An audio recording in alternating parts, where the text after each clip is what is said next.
The 2000s were arguably the last great decade for the comedy genre. But it wasn't just a decade where comedy started to fizzle out. No, quite opposite actually. The 2000s brought us some of the most iconic comedies we still talk about today on a regular basis. In this video, we're going to talk about how comedy took over the 2000s, from the events that sparked its prominence, to some of the biggest names in the genre, to how it contributed to the second golden age of television, to its downfall. We'll talk about it all. But wait, stop. Before you go into the comments and write about how the 2000s are not the best decade of comedy, that's not what we're saying. We're just saying that comedy took over that decade. It's become really clear to us from our Movie Feel series that people have very differing opinions on which decade is the best for movies. Movies are very subjective, and comedies are probably one of the most subjective genres out there because of how different everyone's sense of humor is and how varying a target audience for a comedy can be. Nostalgia plays a big part in what people consider to be the best, and comedy is very much a genre that depends on the time period each movie was made in, because of how it references certain things from that time period. This is why generations will often disagree on what makes a good comedy. But even though comedies were very popular in past decades and have been a staple of the film industry since the very beginning, the 2000s were the decade where they took over. Other than superhero movies, name one genre that was more prevalent during the 2000s than comedy. And even if you think about some of your favorite movies from the decade, there's probably a comedy or two that come to mind. But why did they become so popular? Well, the 2000s were the decade that pushed society into the modern age. An age where terrorism, financial fears, and the negative effects of social media became a regular conversation. And when times are tough or scary, people often turn to some form of escapism, usually in the form of movies. And what better genre of movie to help everyone get their minds off of all the scary things going on than comedy? Before the turn of the millennium, we were already hearing a ton about Y2K, which was basically predicting the fall of anything computer related because computers wouldn't be able to handle the millennium date change. Fortunately, this didn't happen, but later on in October 2000, we were smack dab in the middle of a stock market downturn known as the dot-com bubble burst. The dot-com bubble started in the late 1990s and imploded in October of 2000. This resulted in many online companies going bust, with lots of investors losing huge sums of money. And if that wasn't bad enough, on September 11th, 2001, the world witnessed one of the most horrific acts of terror we've ever seen. An act that made an entire nation feel unsafe. This wasn't another attack in some far-out country that we just heard about on the news and the general public didn't make much of, which is problematic in its own right, but no, this was an attack that was close to home. And I'm not even from the US. I'm Canadian and I was 8 years old when 9/11 happened, and even I still remember that day very vividly. A few years later in 2003, the US would declare war against Iraq. Then in 2004, there was the Boxing Day tsunami in Indonesia, which resulted in about 230,000 casualties. Then in 2005, there was Hurricane Katrina, and all of this happened before we even got to the 2008 global financial downturn. Hopefully I painted the picture well enough, but the 2000s were pretty shitty, and people really needed an escape,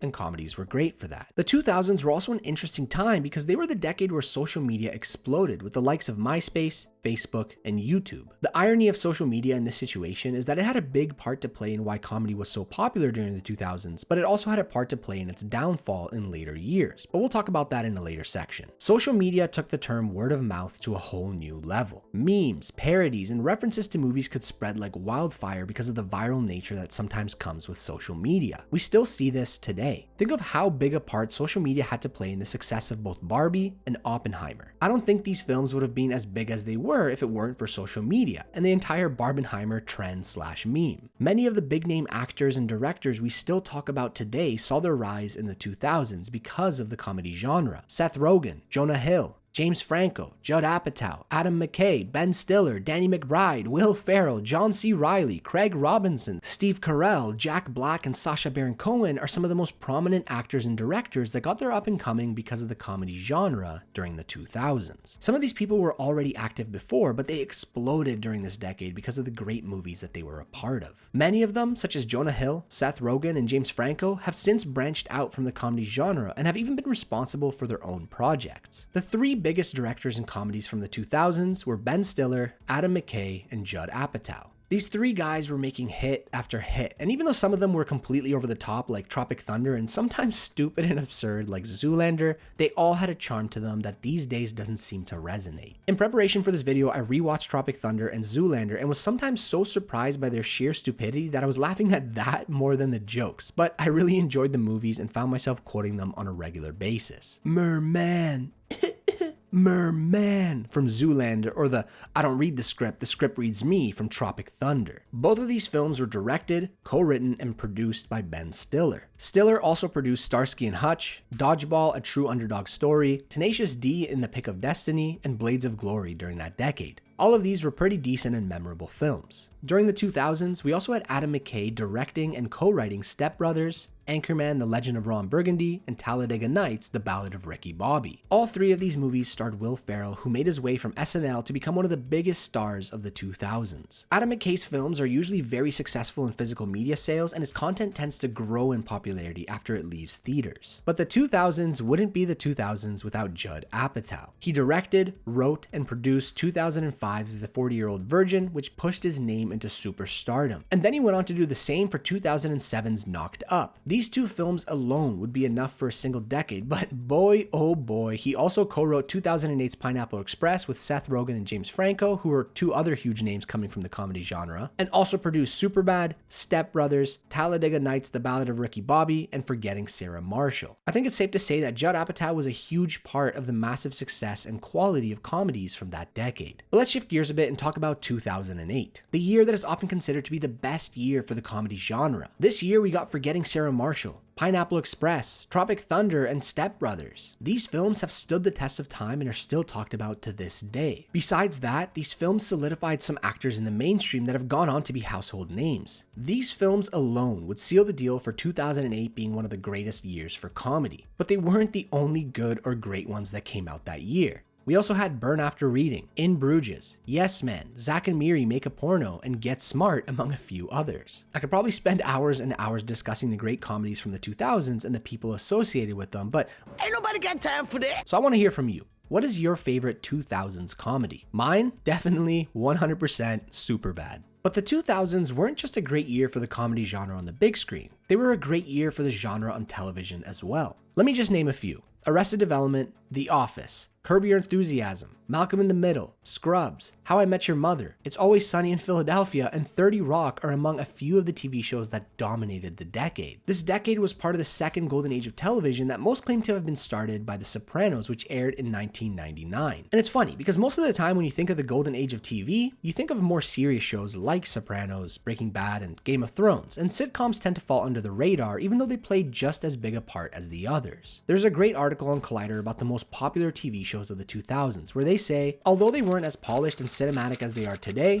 they elude certain nostalgic and comforting elements that are not so present in today's sitcoms and television programs. And I agree. There is a certain feeling of comfort in the shows from back then that doesn't seem to exist today. Even before the 2000s, with shows like Seinfeld and Friends, there was a much more comfortable, less produced feel to them than what we get today with comedy, such as Superstore, for example. Okay, so we talked about why comedies were so huge during the 2000s, but what happened to them after? Why did they experience such a massive decline? There's definitely something to be said about the rise of quote-unquote woke culture. Comedy can be fairly offensive, and with the rise of cancel culture, a lot of directors, actors, and studios are moving away from the genre because of fears of being canceled. We often hear the saying, something like this couldn't be made today. Think of a show like The Office, where a lot of comedy came from how inappropriate Michael Scott was. Or a movie like Tropic Thunder, where Robert Downey Jr. did blackface playing an African-American soldier despite being a white man. Sure, in the context of the show or movie, it may not be as bad, but as an outsider looking in, I can already imagine these people being canceled or boycotted for stuff like this today. Another big factor for why comedies became less appealing was because of social media, specifically YouTube. Comedy is very subjective and people have different tastes. With the rise of YouTube and the at-home content creator, comedy became a big genre for the platform, especially in the early days. You can now follow different creators that appeal to your specific sense of humor. You would get fairly regular videos and could feel more connected with the creator than what you'd get from other forms of media. But with all that said, the biggest reason comedies have experienced a downfall was because the 2000s were the last decades where studios weren't afraid of experimenting or taking risks. In the past, they cared less about making a huge hit that would 10x their investment at the box office and instead were okay with movies that simply made a much smaller but still pretty good profit. And that's because the 2000s were still a time where the post-theater physical media sales such as DVDs and Blu-rays were a huge moneymaker for studios. A lot of the movies we talked about in this video had really great post-theater physical media runs, and some even became bigger after they left theaters. For example, Napoleon Dynamite made bank at the box office, bringing in $44 million on a budget of only $400,000. But it basically went on to double its earnings within the next year from DVD sales. Or Tropic Thunder, which made a very impressive $110 million at the box office, but went on to make another $52 million in physical sales. Compare these numbers to 2016's The Nice Guys. The movie didn't do well at the box office, bringing in only $59.5 million and then only $6.4 million in physical media sales. And it's not because it wasn't good. The movie did well with critics and audiences alike and even had some big names attached to it. We have an entire video about the death of mid-budget movies where we go into much more detail about this if you want to check it out. But just know that the comedy genre was hit really hard by this collapse in physical media sales because these days studios rely on the box office to make their money back, so they are less willing to take risks. So what's next for comedy? Despite how negative we sound in this video, there is a glimmer of hope for the genre. Comedy isn't dead. It's just evolved to be something else. It's regularly intertwined in other larger Hollywood initiatives. Think about most of the superhero movies out there. Sure, they're action-packed with lots of epic moments, but throughout their entirety, they are filled with comedic undertones. Whether it's from a certain slapstick event during battles or the quippy one-liners, these movies are pretty funny and can make an audience laugh. This isn't anything new, but it's something we've embraced and come to expect more and more in recent years. You go into most Marvel movies expecting a few laughs, and that might be enough to scratch that comedy itch. This year, we also got Barbie. It's a great film that at its heart is an adventure comedy that reminds me of the decades of old and gives me that glimmer of hope. But whether it's dead or whether it's evolving, there is no question that today's comedies are very different from the ones in the 2000s. Comedy has always been a huge part of the film industry, but it took over the 2000s, and then it had a huge downfall almost immediately after that. But we want to hear from you. What are your thoughts on all of this? Thanks for watching. If you like this video, make sure to leave a like and subscribe if you haven't already so you don't miss out. We have a bunch more videos on the way and want to take you along for the ride. We also started a Patreon if you want to support us there. We have some cool perks if you're interested. But until next time, have a good one.